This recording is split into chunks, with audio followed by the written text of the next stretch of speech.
amigos de Encuadre Deportivo, es un gusto saludarles en el día de hoy con una nueva emisión de nuestro espacio y tenemos realmente un invitado muy especial. Se trata de un narrador de fútbol, Carlos Domínguez, con experiencias bien importantes en medios como Unión Radio, como DirecTV Sport y como la Tele Tuya. Es una voz que sin duda ya identifica al fútbol nacional y sobre todo a la Vinotinto. Carlos, de verdad un gusto saludarte y gracias por tu tiempo. No, Nicolás, qué gusto, el gusto es mío de verdad estar con ustedes y sobre todo contigo, un tipo que ha trabajado por el fútbol venezolano desde hace muchísimo tiempo. Yo soy de los que me encanta y siento la necesidad de darle el reconocimiento a quienes quizás no estaban en el momento en que esto todo fue un boom. A Nicolás Trincado, a Néstor Bumón, a Daniel Chapela, a Rafael Lastra, a toda esa gente de los 80, de comienzo de los 90 que tanto coñazo llevó con el fútbol venezolano y que bueno, y aparecimos todos los desde el boom para acá y de Richard Páez, pero hay que darle el merecido reconocimiento a toda esa legión de periodistas que con mucho cariño, Edgardo Broner, toda esa gente que se comió las duras y que nos sirvió a nosotros las maduras. De verdad, un honor estar en tu programa, Nicolás, y volver a saber de ti. Muchas gracias, Carlos. Un gusto para mí y te agradezco tus conceptos. Y bueno, la narración, ¿por qué, Carlos? ¿Por qué? No sé. Te lo digo porque yo caí en esto de carambola. De hecho, hace poco escribí una columna en la que decía narrador de fútbol por carambola, porque fue carambola justamente la que me trajo hasta acá. Siempre me gustó muchísimo el fútbol, me encantó, ha sido algo que ha sido parte de mi vida, como un gusto, como una pasión, como un todo, pero jamás sabía que yo iba a poder trabajar o vivir de esto, ¿no? Y bueno, y de hecho mi profesión, yo soy licenciado en estudios internacionales, no tengo nada que ver con la comunicación, más allá de un curso de locución que tengo con la Universidad Central de Venezuela, tengo un certificado de locución, y yo hice ese curso de locución porque yo quería ser el nuevo Iván Losher, yo quería ser un pinchadisco, soy un amante de la música rock, y comencé a hacer el curso porque yo quería tener un programa como Iván Losher de música, y pues ahí me conseguía gente que le gustaba el fútbol venezolano, y a partir de ahí comenzamos me dieron la oportunidad con Francisco de Andrade de estar en un programa de radio, y por ahí vino todo. Hubo un casting en Sport Plus para narradores. Yo jamás había narrado un partido de fútbol. Francisco de Andrade me dijo, llégate que seguramente tú narras mejor que los que están en esa lista. Y yo, bueno, vamos a ver. Me dieron un Inglaterra-Suecia. Ayer justamente tengo el papelito guardado de esas dos alineaciones, porque me dijeron, tienes 3 minutos para preparar el partido. No me dieron las alineaciones. Me dijeron, vas a narrar una jugada de peligro y un gol. Y yo recordaba perfectamente cuáles habían sido los 11 de esas dos selecciones, Inglaterra y Suecia en Alemania 2006, y a partir de ahí comencé. Y justamente hoy, 26 de junio, hace 13 años, narraba yo mi primer partido de fútbol, fue en televisión, en Sport Plus, un Venezuela-Bolivia de la Copa América del año 2007. Y por ahí vino la narración, me di cuenta de que servía para esto, y hoy día como que sí soy bueno para esto. Perfecto, Carlos. Mira, y bueno, aprovechando que estabas hablando de Iván Losher y así también saber qué periodista ha sido uno que tú llames, que influyó mucho en tu carrera, y bueno, y qué periodista deportivo es de los que más te gusta para haber tomado ya esta profesión. Mira, quizás periodismo deportivo, hacer periodismo de fútbol, yo tengo como un referente inigualable, que es Daniel Chapela. Lastimosamente, bueno, el tema país ha hecho que hoy Daniel no esté con nosotros en Venezuela, pero para mí es uno de los mejores comentaristas, de los mejores analistas continentales que hay de fútbol. Por sus conceptos, por su manejo, por su manera de hacer periodismo, creo que él es un referente inequívoco de lo que estoy haciendo. Pero como no soy periodista, creo que puedo hablar de referentes en la narración. Y yo crecí escuchando la Copa Libertadores de América con Chuy Pineda, Jesús Emilio Pineda, un narrador de mucha trayectoria, sobre todo en radio en Venezuela. Y me gustaba mucho la narración de Chuy. Y luego, cuando me di cuenta que servía para esto, recordaba mucho lo que hacía Chuy. Y hay alguien que particularmente a nivel continental me gusta cómo hace su trabajo, que es el Bambino Pons en Argentina. El Bambino, por su experiencia, por su conocimiento y por su trayectoria, se da el lujo de hacer símiles, de manejar elementos históricos en su narración, sin ser payaso, es ameno. Creo que es uno de los conceptos ideales que yo tengo cómo debe ser un narrador de fútbol en Bambino Pons. Creo que esos son mis dos referentes en la narración y mi mayor referente en el periodismo deportivo, además de gran amigo como Daniel Chapela. Nicolás lo debe conocer también, sé que lo conoce. Es un tipo que ha hecho, yo creo que gracias a Daniel le dimos seriedad al fútbol venezolano en la historia, ¿no? En la historia que tiene. Pues preguntarte, bueno, tu mamá que es en San Cristóbal, de ahí creo que nace esa pasión por el Deportivo Táchira, me parece. Y además tu papá portugués, que también fue deportista, y por ahí también vi que fue deportista y que participó en alta competencia también. Entonces, el deporte siempre estuvo ahí. Pero entonces, ¿por qué el fútbol? No, el fútbol porque, bueno, mi papá veía fútbol día y noche, muchísimo. A pesar de que él fue ciclista, él le gusta mucho el fútbol. Mi papá no ve otra cosa que no sea ciclismo y fútbol. Se los digo con mucha honestidad. Y bueno, el tema de que él es portugués, siempre fue socio del Club Deportivo Portugués, que luego fue el Marítimo, me llevó al estadio.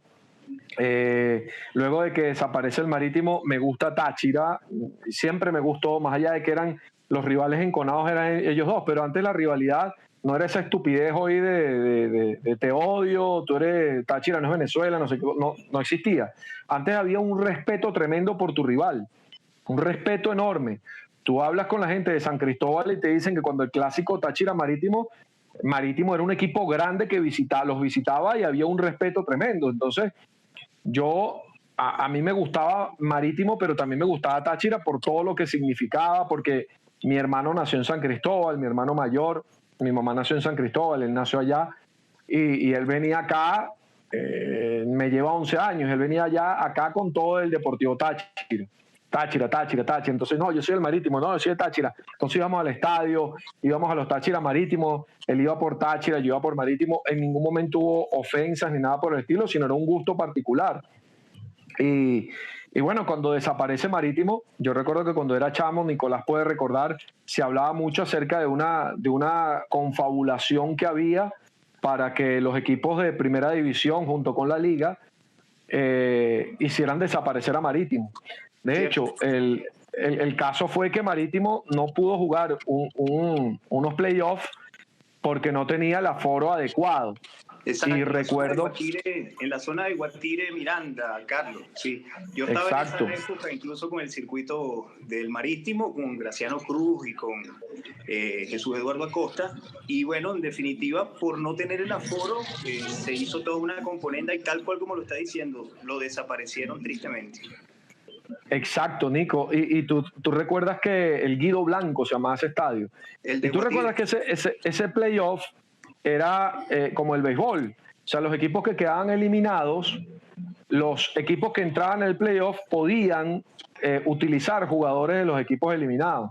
Sí. Entonces, claro, Marítimo tenía Franco Rizzi, tenía toda tenía Yosemir Lujambio, tenía una legión de un equipazo. Edson, Héctor Rivas, Mencho, Nicola, toda esa gente. Entonces, lo que yo escuchaba en aquellos días era que entre ellos el Caracas lucharon para que Marítimo se quedara afuera para poderle quitar jugadores.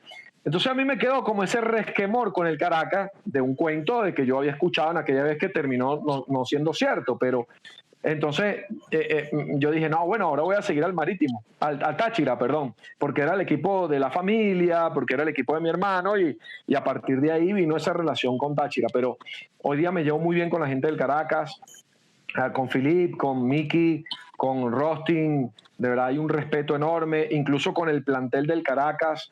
Le tengo muchísimo cariño, con Ricardo Andreuti. Hace poco yo lo decía, Ricardo y yo parecemos una jeva y el tipo. O sea, salimos a cenar, vamos a comer, vamos al teatro.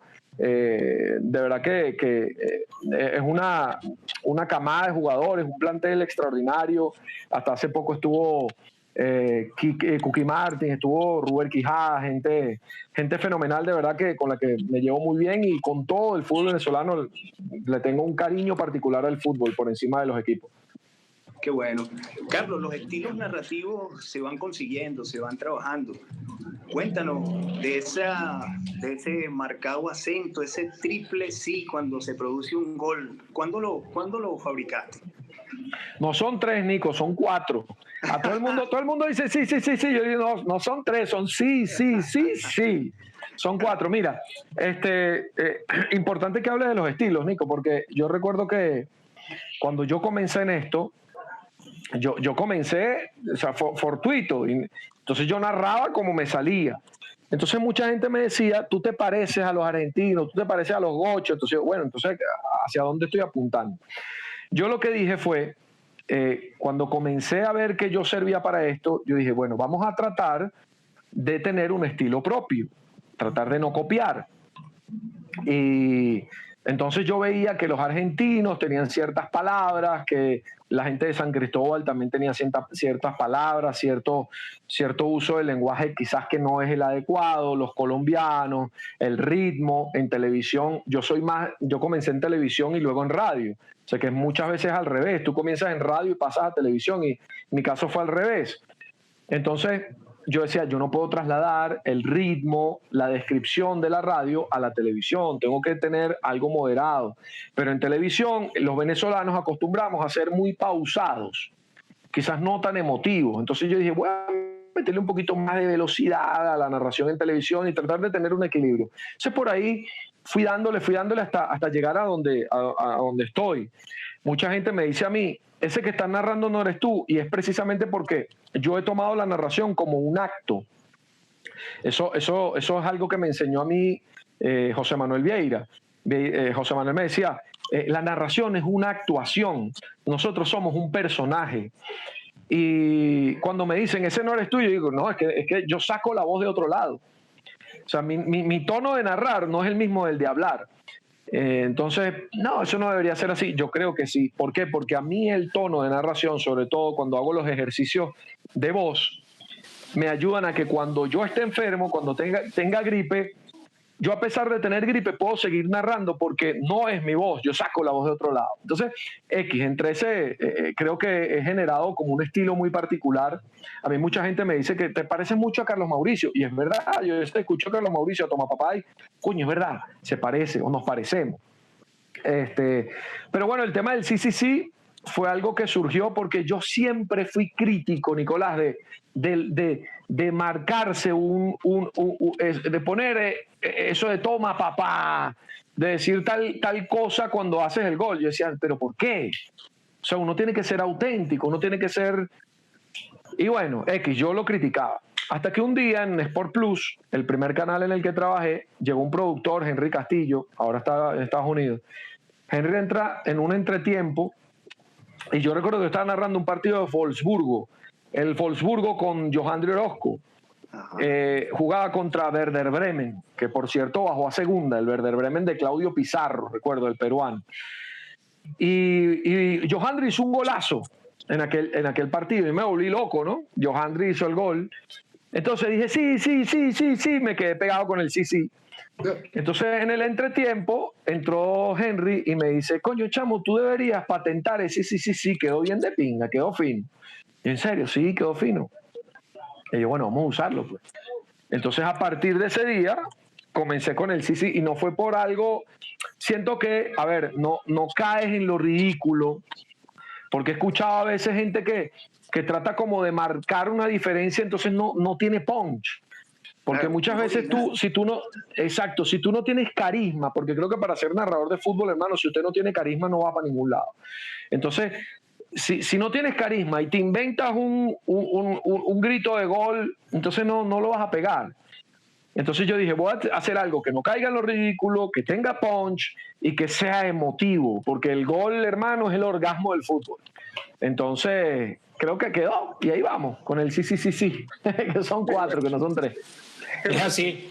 Mira, Carlos, también me gustaría, saber ahora que nos estás hablando, aprovechando que estamos hablando del fútbol nacional, ¿cómo ves tú, lo que tiene que ver con la cobertura de nuestro fútbol en este nuevo formato que establecieron para retomar la liga y con la salida también de DirecTV Sport de Venezuela? ¿Cómo ves tú esa cobertura que se va a dar para los medios periodísticos? Mira, la salida de DirecTV ha sido un golpe grande y no solamente para quienes seguimos las ligas de afuera.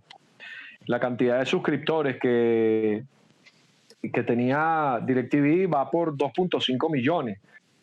Tenía 2.5 millones de suscriptores. Eso quiere decir que ponte en un núcleo familiar mínimo de 5 personas, estamos llegando a más de 12 millones de personas. Llegaba DirecTV. Y ¿qué te digo? El futbolero en Venezuela tenía DirecTV. O sea, la persona que le gusta el fútbol tenía DirecTV porque sabe que DirecTV tenía la mejor oferta de ligas, de campeonatos, de detalles. Entonces, incluso el que tenía fútbol, que le gusta el fútbol venezolano, compraba DirecTV porque tiene TLT. Entonces, creo que la salida de DirecTV es un golpe durísimo a la cobertura de fútbol en Venezuela. Y todavía está la duda con respecto a la cobertura de lo que viene. No sabemos, muchachos, cómo va a ser por ahí ya en el canal. Nos han dicho que va a haber una transmisión, que sí va a haber transmisión, pero no ha quedado claro cuándo va a comenzar. El repunte de los casos de COVID en el país son cada vez mayores. Entonces se llamó a los entrenamientos, los equipos están comenzando a entrenar. Entonces Carabobo, que supuestamente es el lugar que va a concentrar en teoría los partidos para el campeonato, cada vez tiene más números de infectados por el COVID. Entonces, muchachos, no me atrevo a opinar nada porque realmente es todo incierto, es muy incierto. Tenemos fe que va a haber transmisión. Pues bueno, ya aparentemente hay un acuerdo entre la liga y la televisora para que haya transmisión, pero yo no quiero ser pájaro de mal agüero. No con esto estoy deseando que no haya fútbol, por Dios, quiero que vuelva el fútbol, pero realmente creo que es preocupante y me preocupa mucho que realmente el fútbol en Venezuela pueda reactivarse. La cosa, si son los números los que está dando el gobierno, el Estado venezolano con respecto a las cifras de contagiados, esto va creciendo y la radicalización de la cuarentena va a ser peor, peor en el sentido de que va a haber muchas más limitaciones y veo que el deporte también puede ser afectado y el fútbol ahí. Carlos, entonces preguntarte tú como periodista que estás allá y evidentemente tienes una visión un poco más cercana con lo que está pasando, porque habían dos propuestas, ¿no? Y al final hubo como esa disputa entre la federación y lo que estaba pasando con la FUTB. Nosotros acá lo vemos como que no se conectan, como que no hablan el uno con el otro, y la información que llega parece que es bastante complicada. ¿Crees que esa situación de falta de armonía, por decirlo así, puede además sumarse a esto en que no tengamos fútbol? El conflicto existe, muchachos. Si ustedes pudieron ver, o sea, no es que yo venga a revelar aquí que hay un conflicto bajo puerta o que está escondido y yo soy el que está diciendo no. Ustedes ven los comunicados que sacaba la liga y los comunicados que lanzaba la federación eran tirándole a la federación y la liga tirándole la liga tirándole a la federación y federación a la liga. O sea, es un tema evidente, un tema que no es que yo estoy revelando algo que no debería hacerlo, es evidente. No entiendo cuáles son las razones de esa cacería de brujas, que la federación aparentemente está buscándole las 5 patas al gato a los nombramientos de la directiva de la liga. Entonces en la liga, no sé. Yo lo que sé es que si no se llega a un convenimiento o a buen puerto en todas las partes porque a mí lo que me llamaba la atención es que la liga hablaba con el Estado venezolano, con la gobernación, ¿y dónde deja la federación? Por más que la FIFA ha instado a que las federaciones y las ligas trabajen en conjunto con los estados, porque ¿quién es el que maneja el control de la epidemia en el país? El Estado, no lo puede dejar por fuera. Entonces, a mí, todo el que critica, no, que el Ministerio del Deporte está ahí, bueno, el Ministerio del Deporte es el Estado venezolano, que es el que maneja el tema del control de la epidemia en el país. Entonces es el ministerio el que tiene la voz autorizada final para decir, mira, si se puede jugar, vamos a jugarlo en tal lado. Entonces no lo puede dejar por fuera. Mucha gente lo quiere meter como un tema político, no es un tema político, no lo puede dejar por fuera en el diálogo. Ahora, que el tema deje por fuera a la federación, ahí sí, eso sí está mal. Que se haya reunido Pedro Infante con el gobernador Rafael Lacaba y hayan dejado por fuera a la federación, eso no creo que hayan dejado por fuera a la federación, pero no debería ser. Lo que están dejando a ver con los comunicados, con esos live que han hecho esos IGTV donde aparecía Lacaba con Pedro Infante, es que pareciera dejar por fuera a la federación. Yo creo que esto todo va a terminar por llegar a buen puerto. Es la necesidad en el fútbol. El fútbol es una relación simbiótica. Estado, federación, liga, el tema comercial, el tema económico. Si no sabemos convivir, no vamos a ir a ningún lado. Y si eso no se solventa, que sé que en algún momento se va a solventar, pues aquí no va a haber fútbol. Sencillamente, llanamente, como que no va a haber fútbol, muchachos. Carlos, cambiamos un poco el tema y bueno, hace unos meses hubo una larga novela por el tema de la llegada de un nuevo técnico a la selección nacional. Desde tu punto de vista, ¿la llegada de Peseiro nos beneficia? A ver, yo soy de los que piensa que era conveniente que a Venezuela la dirigiera un técnico que conociera la realidad de las eliminatorias sudamericanas. Un técnico puede ser extranjero, ya hemos probado con Noel, con César Farías, con Rafael Dudamel, hemos hecho los intentos y no se ha podido. Entonces, incluso con Richard Páez, estamos contando 4 técnicos venezolanos y bueno, vamos a ver si intentamos con un técnico de afuera. Pero yo hubiera preferido un técnico de afuera que conociera la realidad de las eliminatorias sudamericanas. No un técnico mundialista, como muchos piensan aquí que tenía que venir un técnico mundialista. No, o sea, yo quiero un técnico que conozca lo que es ir a La Paz y de La Paz agarrar un avión y bajar a Barranquilla a tantos grados, o a Puerto Ordaz o a Mérida. Que sepa lo que es esa realidad, que conozca al jugador venezolano. Muchachos, porque si algo he podido yo darme cuenta y reconocer es que el técnico suramericano conoce muy bien al rival y conoce al jugador del rival. Gareca, en su momento Pekerman. Por eso yo les decía, cuando aquí se hablaba de Pizzi, de Pekerman, de Sampaoli, yo decía, esos son los tipos. Esos son los tipos. Porque esos son los que saben a quién tienen enfrente, porque han jugado en esos escenarios, porque saben cómo se debe jugar un partido en el Monumental, cómo se debe jugar un partido en el Maracaná, en el Nacional de Chile, en el Defensores del Chaco.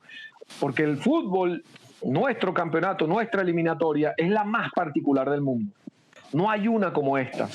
Que tengan los equipos que tienen el nivel que tiene la Conmebol, que tengan las dificultades geográficas que tiene la Conmebol, que tengan las distancias territoriales que tiene la Conmebol.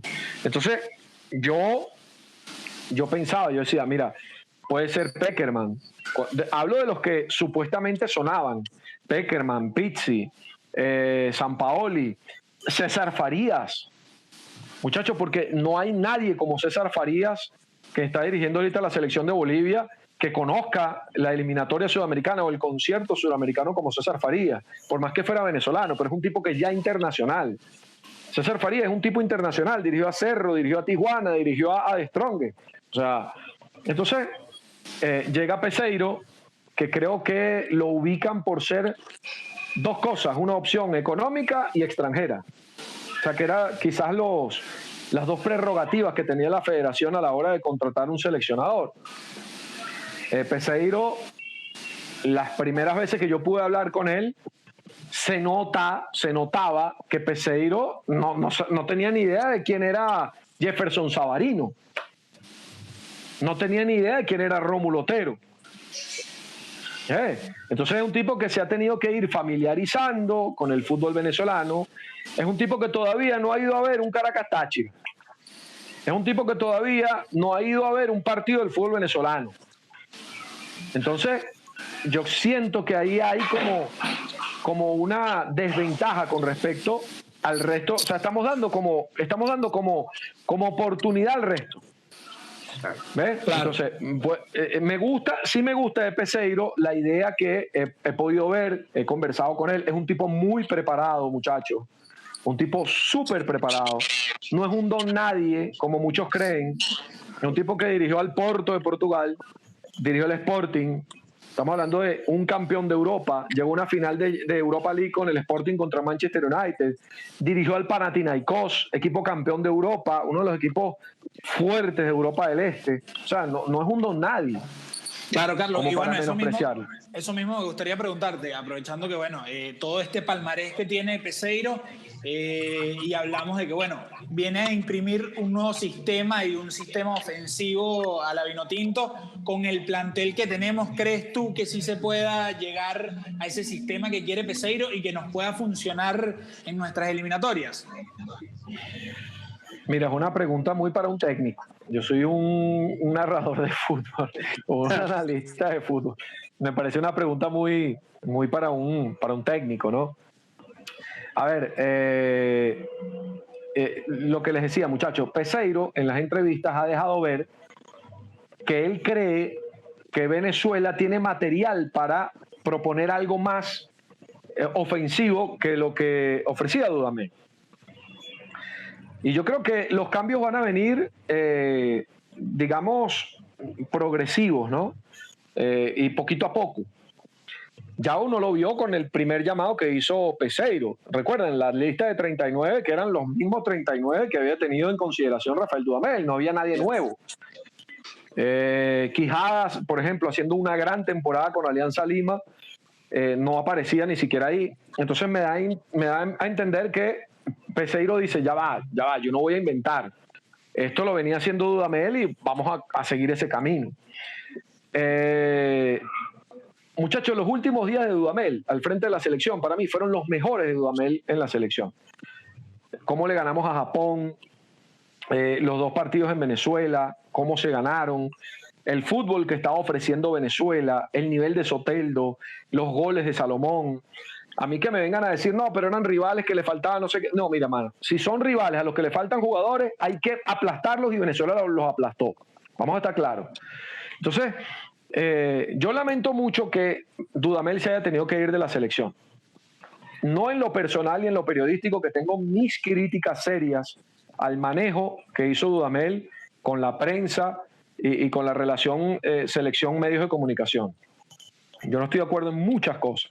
Siento que también hubo un desprecio por la prensa que terminó pagándole caro o costándole caro a Dudamel. Pero en lo futbolístico, en la cancha, yo lamento que Dudamel se haya tenido que ir porque creo que estábamos dando los pasos adecuados. Pero bueno, se fue porque era una decisión que él tenía que tomar. Dudamel no se quería ir de la selección, no se quería ir, pero se tenía que ir en su relación con la federación. Entonces, yo creo que lo que va a hacer... Lo que va a hacer, ya para terminar el tema de la propuesta, y no quiero dejar fuera tu pregunta, pero yo creo que sí hay con qué, y Peseiro sabe que hay con qué, y los jugadores saben que hay con qué ser más ofensivos. Entonces creo que sí, hacia eso va apuntando Peseiro. Un par de cositas para preguntarte, bueno, también por todo lo que estabas hablando sobre los últimos días de Dudamel. ¿Crees que influyó esa propuesta que recibió desde Brasil? ¿O independiente? No. Dudamel estaba buscando a dónde irse, porque la relación con la federación estaba rota ya desde hace mucho tiempo. Entonces, Dudamel sabía que esa relación no podía continuar. De continuar Berardinelli siendo el presidente de la federación, esa relación no iba a poder continuar. Y se tenía que ir. Y yo creo más bien que él se movió para irse. O sea, la oferta de Atlético Mineiro tiene que haber sido algo que Dudamel comenzó a buscar y encontró. Porque yo creo que Dudamel incluso creo que tenía contrato hasta el 2022. Lo que pasa es que en Venezuela el tema de los contratos, y Nicolás lo sabe, o sea, aquí jamás se ha sabido cuáles son los contratos, cuánto se le paga, cuánto es la duración. Yo recuerdo que con Esquivel las cosas eran, bueno, tú eres el técnico, yo te pago. Ajá, llegamos, sí, bueno, vamos a seguir, pero no había nada, incluso Faría lo dijo, yo no tenía nada por escrito. Cierto, jamás se supo. Incluso estando dentro uno de la federación como parte de prensa, jamás pude enterarme de una cifra. Y siempre fue algo extraño, algo como algo, como una leyenda, un mito debajo de la mesa, algo oscuro, el tema de los contratos y de los salarios. Entonces, lo que yo creo, muchachos, es que Dudamel buscó para dónde irse. Y lástima que le fue mal al Atlético Mineiro, pero parte de lo que lo termina sacando de la selección de Venezuela, termina sacándolo también de Atlético Mineiro. Carlos, cambiamos de nuevo un poco el tema y hay tardes de tardes, ¿no? Relatos inolvidables. ¿Qué tienes de recuerdo de una tarde que te hayas sentado y digas, recuerdo esa transmisión por lo que ocurrió o porque ha sido uno de los relatos donde más inspirado estuve? ¿Qué me cuentas de eso? Yo tengo muchas narraciones marcadas o transmisiones por ciertas particularidades, pero creo que la que a mí más me marcó por todo lo que significó fue aquel 2-2 Caracas-Táchira que terminó dándole el título a Táchira del torneo clausura del año 2015, por todo lo que significó. O sea, fue casual que llegamos a la última jornada con un clásico. Yo recuerdo que cuando se publicó el calendario, la gente decía, verga, ¿quién fue el inteligente que puso un clásico en la última jornada? Que no sé qué, que un equipo va a llegar campeón, entonces se va a perder el interés por el clásico. Hermano, qué fortuna que más bien terminó en la última jornada, el calendario tenía un Caracas-Táchira porque ambos tenían posibilidad de ser campeón. Y bueno, era un clásico, el estadio a reventar, porque se quedó gente fuera, lo sé. Se vino aquella legión de tachirenses al Olímpico, no hubo nada que lamentar. Fue la transmisión de un partido de fútbol venezolano en alta definición. Hoy día todo se transmite en alta definición, pero esa fue la primera vez que un partido del campeonato aquí se transmitió en HD, fue ese Caracas-Táchira. Hicimos una antesala de 1 hora, como todos los que trabajamos en el fútbol, queremos siempre que la televisión nos dé espacio para eso. Y bueno, el devenir del partido, el gol sobre la hora, Zaragoza celebrando, que luego se mete en el túnel. O sea, creo que tuvo todos los condimentos para hacer una narración inolvidable. Y bueno, el hecho de que el gol de Wilker Ángel todavía retumbe cada mayo que Táchira celebra aquel título, y que mucha gente se te acerque y te diga que se conmovió con el relato, que todavía le levanta los pelos el escuchar aquel gol de Wilker Ángel. Mucha gente que te dice, lo tengo de ringtone, imagínate. Entonces, hace que sea el partido más especial, ¿no? Y bueno, y hay muchos por otras particularidades, pero creo que ese porque es mi fútbol, porque es lo que todos hemos soñado, los que hemos vivido el fútbol venezolano, queremos que eso sea siempre, esos partidos de alto nivel, de alta intensidad. Muchachos, los delanteros de Táchira era Helmin Rivas y el Caracas era Eder Faría. O sea, nada más por ahí. Son 2 plantelazos, 2 equipazos. En un lado creo que estaba Alain Baroja y en el otro estaba, no sé si estaba Contreras ya o en Táchira, o Liveskin, creo que era Liveskin, el arquero de Táchira. Entonces, era Liveskin, sí, porque justamente Gerson Chacón y Liveskin le da la pelota a Gerson para que Gerson meta el centro a Wilker Ángel. Entonces, ese sin duda para mí, muchachos, es el partido que más me ha marcado en mi vida. Claro. Carlos, y como fanático, un partido que haya significado mucho para ti, que recuerdes siempre también, que hayas visto y en narración de algún otro periodista, que te haya marcado. Bueno, muchachos, el 3-3 de Venezuela con Estados Unidos en la Copa América de Ecuador del año 93. Por ahí en estos días se cumplió el aniversario. y montaron los videos. Yo creo que nunca grité un gol como grité aquella vez, aquel gol de Venezuela, el 3-3, porque perdíamos 3-0 con Estados Unidos. Y bueno, y comenzó Dolgueta, Popi Palencia, nos acercamos 3-1, 3-2, y aquel 3-3 con aquella definición de Pochita Echenauzi fue una cosa inolvidable, sin duda.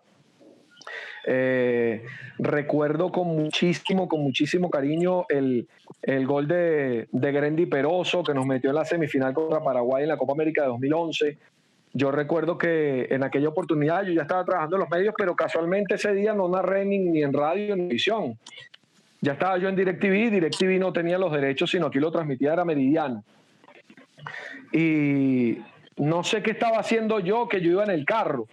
Estaba escuchando a José Manuel Vieira con todo el staff de FM Center, que era José Manuel, el hoy difunto Quique Rosales, Ramón Toni y todo ese grupo que hacía tremendas narraciones y tremendas transmisiones, y con Carlitos Maldonado. Y recuerdo aquel gol, escucharlo, y yo me tuve que estacionar porque yo mismo estaba gritando el gol. Yo tenía un Volkswagen Fox y el Volkswagen no tenía a mí nunca me ha gustado tener papel ahumado en los carros. Entonces el carro no tenía papel ahumado, era de noche, y me orillé porque yo estaba vuelto loco gritando el gol y la gente me veía afuera, ¿qué le pasa a este tipo allá adentro? Entonces, de verdad que lo recuerdo con muchísimo cariño. Recuerdo con muchísimo cariño la final de México 86. Fue el primer partido de fútbol que yo tenga en la memoria que me marcó. Y porque en casa le íbamos a Argentina y Argentina hizo aquel partidazo y aquella remontada, aquel partidazo de Maradona, el gol de Burruchaga. Creo que ese día, yo tenía 7 años, ese día yo dije, no, pana, esto es lo mío. El fútbol es lo que yo llevo en la sangre.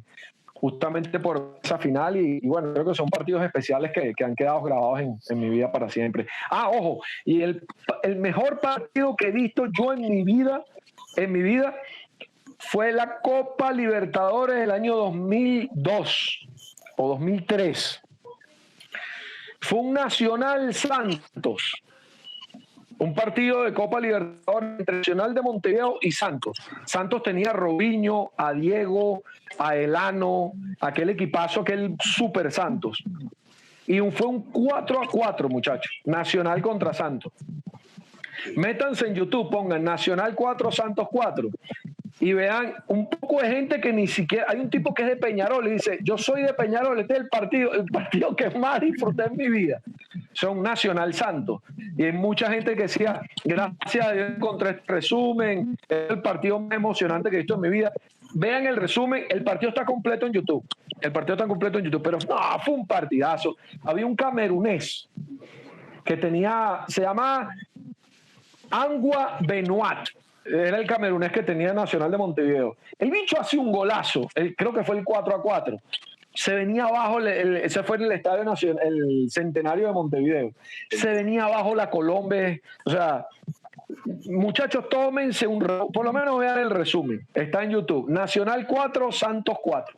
Qué partidazo, hermano. Qué partidazo. El mejor partido que he visto en mi vida. Oye, Carlos, y bueno, ya que hablabas de esa voz que tienes de narrador, que es como una especie de personaje, y también nos hablaste de ese gol tan especial, o de esa tarde tan especial entre el Caracas y el Táchira. Nada, por no narrar. No, a ver. A ese gol, ¿vale? Ese gol que sé que te lo sabes perfectamente, para que la gente vea y entienda. No, bueno, Carlos Domínguez narrando. La gente se lo sabe, la gente se lo sabe, la gente lo escribe. La gente me escribe el texto del gol. Es un tripeo. A ver, yo recuerdo que yo decía como guapea Táchira, algo así. Va Chacón con el pelotazo por arriba. Aparece Juven en el área hacia atrás. Ahí está Wilker. ¡Gol! ¡Gol! Sí. Del Deportivo Táchira lo hace Wilker Ángel. Lo hace un central tirado como delantero. En el epílogo del partido aparece el Valerano y pone el tanto del empate. A punta de corazón. A punta de coraje. Yo iba a decir a punta de huevos, pero después dije no, pinga. Táchira gana el partido, no le daban las piernas, pero sí el corazón. Fíjate que ahí digo corazón, ¿ves? Entonces, yo dije 2 veces corazón para no decir, coño, evité decir huevos. Porque yo dije, a ver, uno tiene que tomar, eso es como el fútbol, muchachos, como los árbitros, como los definidores, como Ronaldo. Tú tienes que definir en cuestión de microsegundos qué es lo que vas a decir. Entonces, yo ahí iba a decir a punta de huevos, porque el escenario te daba. El escenario te permitía decir esas cosas. Como cuando uno se emociona y dice, coño, gol, carajo, y esas cosas que por la emotividad te lo daba. Yo dije, me lo va a dar, pero no voy a meter un peo. Yo estaba pensando mismo, voy a meter un peo. Entonces no lo dije, pues dije 2 veces corazón, a punta de corazón. Después Táchira no le dan las piernas, pero sí corazón. Entonces, no, fue un gol que como hincha de Táchira también me lo tripié, que no tienes idea. De hecho, ahí suena suena un golpe. Escuchen la narración y suena como un pacá. Entonces la gente dice que Jaime Ricardo, que era mi comentarista, que como es hincha del Caracas, él tiró la carpeta, tiró algo. No, yo estaba con mi vaso de Gatorade, con mi botellita de plástico de Gatorade, ya se había acabado el Gatorade, yo la tenía en la mano, porque yo tengo la maña de narrar con algo en la mano. Un bolígrafo, quitándole la tapa, poniéndole la tapa, la botella, destaparla, taparla. Mientras yo estoy narrando, tengo que tener algo en la mano haciendo esas cosas. Entonces yo tenía la botella en la mano, le estaba quitando el tapa, poniendo la tapa, la lancé contra la pared después del gol. Y suena pa' acá, se escucha al aire el botellazo que le pegó a la pared. Entonces, fíjense, son una serie de elementos que hace que eso sea tan bonito e inolvidable, que mucha gente hoy día todavía me recuerda por ese gol. Claro que sí. Carlos, qué bueno, te agradecemos de verdad esa narración. Más allá de lo que conversamos con Peseiro, Carlos, ¿será esta la eliminatoria de Venezuela? ¿Tú crees que vamos a competir en un nivel alto?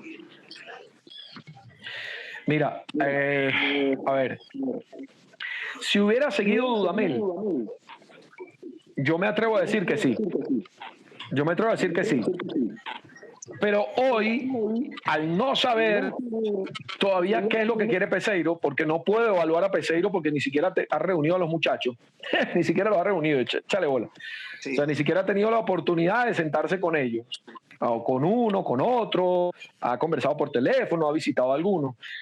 Pero no puedo decirte, Nicolás, si esta es la eliminatoria para ir al Mundial.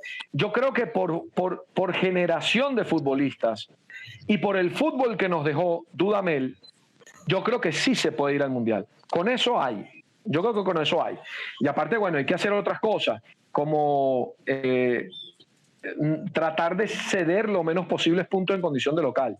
La eliminatoria sudamericana, o sea, el porcentaje de equipos que va al Mundial va justamente por hacer de su cancha, de su casa, un muro infranqueable. Lo que hizo Ecuador. Y eso es una estadística. Bueno, hace 2 mundiales Ecuador fue, creo que se dio solamente 2 puntos en casa. Cierto. El Mundial de Brasil, justamente, que fue el que fue Ecuador con aquellos números casi perfectos en condición de local. Y eso le bastó para ir. Más allá que obviamente ellos tienen el tema de la altura, de los 2.700 metros de Quito.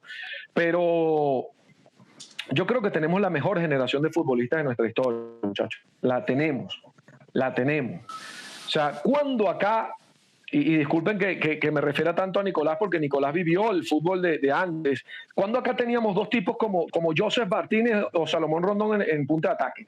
Nunca. En una misma generación, 2 tipos así. Jamás. Cuando teníamos a un 10 del Santos que hace estragos en el Brasileirao en una selección. De hecho, nunca tuvimos a un Salomón Rondón jugando de espaldas al arco, por ejemplo. Era muy raro, sin desmeritar todo lo que pueden haber hecho los antecesores, pero son futbolistas que se han hecho en Europa, que han crecido de otra manera. Mariotta, por ejemplo, que quizás, y Mariotta tampoco nunca, que fue uno de los legionarios, de los que se trajeron después de que no fue un futbolista formado aquí, pero Salomón se formó en el Calasanz, Joseph en las menores del Caracas, salió del barrio del Combate, el otro salió de Catia. O sea, son jugadores naturales. Soteldo salió de Acarigua y de las menores del Caracas Fútbol Club. Entonces tenemos a Murillo, que surgió de las menores del Zamora. Machís, muchachos. Cuando acá nosotros teníamos un 5 como, con el permiso que me dé Tomás Rincón, Yangel Herrera. Yangel es ídolo en el Granada, ídolo. O sea, lo quieren todos. Es un jugadorazo. O sea, quien sigue la carrera de Yangel, quizás porque está en una posición donde no genera tanto destellos, pero Yangel Herrera es el prototipo del futbolista venezolano del futuro, muchachos. Carlos, yo me atrevo a decir que si hay un jugador que va a llegar a la élite, si hay un jugador que va a ser el primer venezolano en la élite del mundo, va a ser Yangel Herrera, muchachos. Acuérdense de mí. Ese muchacho va a ser el 5 de una Juventus, de un Manchester City, de un Manchester United. Yangel lo va a hacer. Estoy seguro que lo va a hacer. Perfecto, Carlos. Bueno, con eso responde la pregunta que quería hacerte, que bueno, ¿cuál era tú el futbolista actual que veías con mayor proyección y cuál destacaba de toda esta camada de la Vinotinto que tenemos actual? Mira, yo creo que para hablar de el mejor futbolista, yo creo que es Soteldo. De lejos, muchachos. De lejos, Soteldo para mí es el mejor futbolista venezolano, pero tiene una particularidad que es el tamaño. Por más que uno diga, no, el talento está por encima de todo, es muy difícil que Soteldo, un equipo grande de Europa, por ahí se habla del Manchester United, que quisiera jugar, que ha tenido algún acercamiento, ojalá, y yo me equivoque, pero yo veo muy difícil que Soteldo pueda llegar a un gran nivel de Europa por el tema del físico.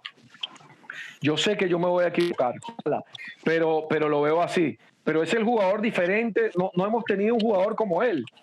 Yo creo que Stalin Rivas fue un jugador distinto, o Félix Hernández, que quizá no tuvo la trayectoria que puede tener Soteldo. Y a eso también le suma a Wilker Fariñez. Wilker Fariñez es un fuera de serie, muchacho. Es un arquero de élite, nivel élite. Lo mata el tema del tamaño, lastimosamente. Yo creo que ¿cuándo han visto ustedes que haya llegado un arquero del tamaño de Wilker de Sudamérica a Europa? No lo hay. No lo hay.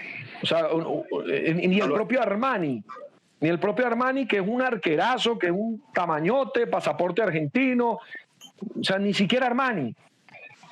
Entonces, yo lo veo que para Wilker va poco a poco, esperemos que lo logre.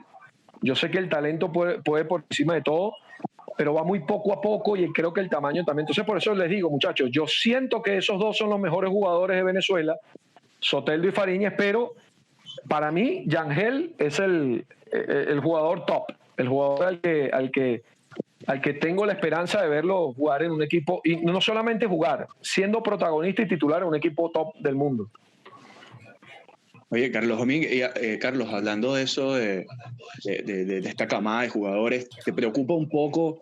Porque, bueno, estos jugadores vienen de un proceso donde el fútbol se establece en Venezuela, hay más inyección económica, más espacios para que la persona pueda, y los chicos puedan ir y disfrutar y desarrollar el fútbol. ¿Te preocupa que las condiciones actuales puedan de repente detener ese proceso y esa escalada que se ha tenido? No, yo creo que el futbolista, las condiciones, dice todo el COVID, lo de la pandemia. No, como Venezuela en general. No, en lo absoluto. En lo absoluto.